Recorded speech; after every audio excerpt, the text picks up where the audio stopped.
Bonjour et bienvenue, c'est Bertrand de la Fondation Magister, l'école des héros du monde réel. Dans le dernier épisode, j'ai commencé à vous parler du langage du corps pour contrôler votre état interne. Dans cet épisode, on va parler de diverses informations complémentaires à ce qui a été abordé. L'idée générale donc, c'est que pour se canaliser efficacement, il faut amorcer son corps dans la bonne direction. Par exemple, si vous êtes crispé avant un oral, vous pouvez bouger et même faire des petits pas.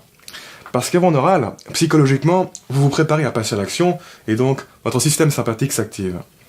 Le problème, c'est que si vous restez crispé alors que votre système sympathique est activé, vous allez accumuler de la tension et du stress.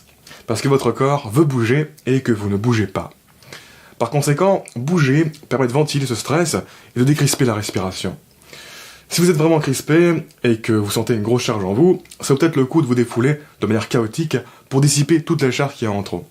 Sinon, c'est mieux de bouger lentement et de manière décontractée.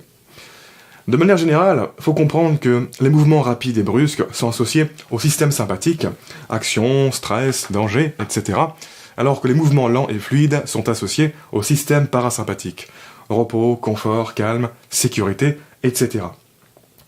Un truc à savoir aussi, c'est que respirer par la bouche et augmenter le débit d'air à l'expiration nous vide de notre gaz carbonique et active le système du stress. Inversement, diminuer le débit d'air à l'expiration active le système du repos. On reviendra là-dessus, mais le gaz carbonique que produit notre corps et que l'on évacue à l'expiration est loin d'être un gaz déchet. Au contraire, il est précieux pour le repos, pour la bonne circulation, etc. et il faut le garder à l'intérieur en fait. Souvent, quand on est stressé, on a tendance à évacuer l'air beaucoup plus rapidement que lorsqu'on n'est pas stressé. Ce qui mène à une élévation du rythme cardiaque et à une accumulation de tensions qui ont un impact négatif sur notre expression. Pour en revenir au langage du corps, non plus pour se détendre comme dans l'épisode précédent, mais pour passer à l'action, si vous manquez d'énergie et de motivation, que vous avez l'impression d'être alimenté par un courant d'énergie faiblard, apprendre le langage de l'action peut vous changer la vie. Évidemment, faire des exercices de résistance musculaire, des pompes, des squats, des fentes et tout le reste, c'est assez connu, ça va assez radicalement élever votre courant d'énergie. Encore une fois, comme je vous le disais dans l'épisode précédent, notre cerveau primitif est aveugle à ce qui se passe dans notre vie. Il sonde l'état de notre corps pour savoir ce qui se passe. Donc, s'il ne ressent aucune activation dans notre corps, il va éteindre la production d'énergie. En revanche, s'il sent que le muscle travaille fort, il se dit qu'on est dans une situation où on a besoin d'énergie, et donc il va faire en sorte de débloquer la production d'énergie. Pareil, d'assez connu, on a la douche froide, même principe, ça envoie des signaux d'éveil assez forts, ça communique que l'on se confronte à quelque chose. Sinon, une manière peu connue dans notre société de débloquer l'énergie à un niveau profond, c'est de réveiller l'animal féroce qui dort en nous. Réveiller l'animal féroce qui dort en nous, ça permet de communiquer très fortement aux zones cérébrales primitives que l'on se confronte à quelque chose. Et ça débloque de l'énergie et de la vitalité. En gros, il faut faire tout l'inverse de ce que je vous ai expliqué dans l'épisode précédent. Il faut crisper ses muscles, il faut faire des mouvements brusques, serrer la mâchoire, serrer les poings ou faire des griffes avec ses mains, avoir une expression du visage très agressive, il faut hurler, aboyer, faire des mouvements primitifs, bondir, etc. Il faut essayer d'incarner une bête sauvage, faire comme si on était possédé par un esprit animal dans une sorte de transe chamanique. Il ne faut pas se retenir mentalement, il faut se laisser emporter et ne pas essayer de faire les choses proprement. Il faut se déchaîner. C'est le seul moyen de communiquer et d'atteindre bien profondément certaines parties primitives de notre cerveau pour débloquer un max d'énergie. Bien sûr, dans notre culture de fragile, beaucoup de gens vont résister à ce type d'exercice et trouver ça stupide, dangereux ou insensé. Et bah, tant pis pour eux. Quand on n'utilise pas quelque chose, on le perd. Et globalement, on a perdu cette connexion avec notre primitivité. Ce qui nous rend beaucoup plus faibles. Je vous en reparlerai plus tard, mais l'action et la primitivité, on va dire, ça a toujours été mon stimulateur et antidépresseur naturel. C'est comme ça que j'ai réussi à garder la santé et à rester motivé au cours de ma vie quand c'était vraiment dur. En fait, quand je veux passer à l'action, être motivé et avoir un état d'esprit combatif, c'est assez facile, je fais des séances d'arts martiaux avec un style que j'appelle féral.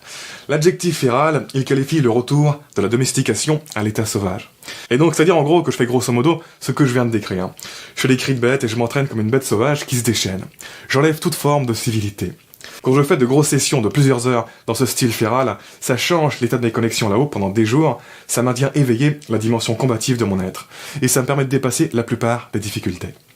Et ensuite, si je veux me calmer et me rééquilibrer, je fais ce que je vous ai expliqué dans l'épisode précédent. Le salut ultime étant d'avoir une connexion corps-esprit super développée et raffinée pour passer d'un état profond à un autre en un claquement de doigts selon nos besoins. Un autre truc assez connu aussi sur le langage du corps, c'est la posture. Une posture droite et fière communique à son subconscient qu'on est quelqu'un de fort et de dominant. Ça stimule la confiance, à l'inverse de la posture avachie. De la même manière, certaines postures typiques de la victoire communiquent à notre subconscient qu'on est un gagnant. Il y a beaucoup de mouvements expansifs qui peuvent canaliser un sentiment de puissance en nous. Imaginez-vous un peu toutes les danses tribales, le haka des rugbyman néo-zélandais par exemple. De manière générale, l'expression débridée, l'expression expansive, qui prend de l'espace, qui s'assume pleinement, communique à notre subconscient qu'on n'est pas n'importe qui, qu'on peut se permettre d'exprimer notre être, et ça augmente notre état interne, on est désinhibé énergétiquement parlant. A l'inverse, quand on se retient, on communique qu'on n'a pas le droit de s'exprimer fortement, et ainsi on se diminue énergétiquement parlant. Beaucoup de choses sont inhibées en nous. Un exercice très simple pour casser ça, c'est que vous allez marcher tout seul en centre-ville et que vous racontez n'importe quoi de manière très expressive en marchant, sans jamais vous arrêter et sans jamais hésiter. Bien sûr, certaines personnes vont croire que vous êtes fou, mais si vous arrivez à ne pas vous recroqueviller et continuer comme ça, comme si de rien n'était, ce sera un bon indicateur de votre niveau d'expression. Et si vous êtes complètement incapable de faire cet exercice, eh bien ça veut dire que vous vous trimballez avec une prison à chaque seconde de votre existence. Ce qui n'augure rien de bon pour votre futur. Si vous bloquez ça, vous pouvez être sûr que vous bloquez plein d'autres trucs. Vous devez détruire cette prison, justement, avec des exercices à la con comme ça. Ça sera inconfortable au début, mais après vous aurez un sentiment de liberté très plaisant. Parce que vous vous rendrez compte qu'au fond, tout le monde s'en bat les couilles. Bref, pour résumer cet épisode et le précédent, prenez conscience que votre façon d'être, de vous sentir, de bouger, d'habiter votre corps, etc., ce sont comme des instructions que vous envoyez en permanence à votre cerveau primitif et qui indiquent ce que vous êtes dans le monde, votre statut pourrait-on dire. Essayez d'identifier quel code vous envoyez actuellement dans votre vie à votre cerveau primitif et essayez d'identifier quel code vous devez envoyer pour évoluer dans les directions dans lesquelles vous avez besoin d'évoluer. Sur ce, voilà qui close cet épisode. On reparlera peut-être de tout ça dans le futur, si ce genre de choses vous intéresse. En attendant, je vous invite à vous abonner si ce n'est pas déjà fait, à laisser un pouce bleu si vous avez apprécié cet épisode, ça m'aide pour le référencement. Quoi qu'il en soit, je vous remercie de m'avoir écouté jusqu'au bout, et je vous dis à très bientôt pour la prochaine vidéo. Ciao.